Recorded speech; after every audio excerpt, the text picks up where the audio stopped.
What's up, folks? Welcome back to Tactical Tortoise. My name is Trevi, and we're continuing to talk about rumors, leaks, and spoilers that are coming out for the Tyranid Codex 9th edition, and we just got one today coming from the Gargoyle kit.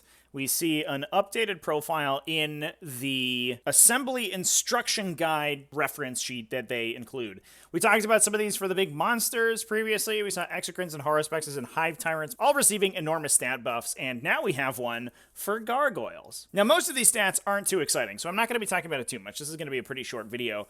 Their core stats are essentially unchanged. Move 12, 4+ weapon skill, ballistic skill, toughness 3, strength 3, 1 wound, 1 attack, 5 leadership, 6 up save, identical to their 8th edition version. The exciting part about this datasheet, though, is the Fleshborer profile, which has increased on almost every single statistic that it could have. It's still only 1 attack and assault weapon for 1 damage, but instead of being 12-inch range and strength 4 AP 0, it is now 18-inch range, strength 5 AP 1. This is such an insane stat increase for this weapon that's going to be massed in large numbers. It actually lends credence to the idea that this codex is going to be pushing these large model count armies that are filled with units like Termagants and Hormagaunts.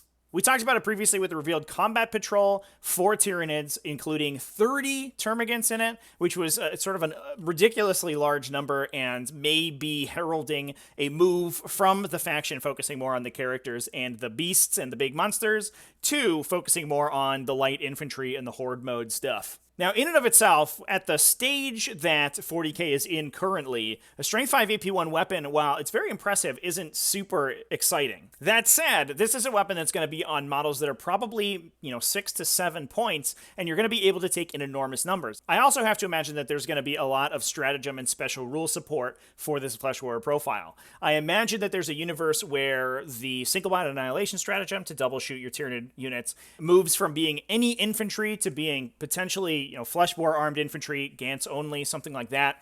And if you can stack that with stratagems that exist in the current codex, like Scorch Bugs, or assuming that the High Fleet Leviathan supplement remains legal, the Leviathan stratagem to deal mortal wounds with your Fleshborer weapons, that's just going to push the damage output of these mass Fleshborer units even farther. If we see any sort of buffing auras at all, rerolls to hit for Termagants, exploding 6s, any of these potential buffs that other factions have been getting access to, this weapon, Strength 5 AP1, could become a very dangerous profile if you mass enough of the firepower. Definitely one of the most exciting spoilers that we've gotten for the faction, and certainly the one that promises to be the most transformative from the current version of the codex. So pretty excited to see where this goes. Anyway, that's all for today. Really short video, just talking about this one spoiler. Thanks everyone for watching. Remember to keep it classy, folks, and have happy wargaming.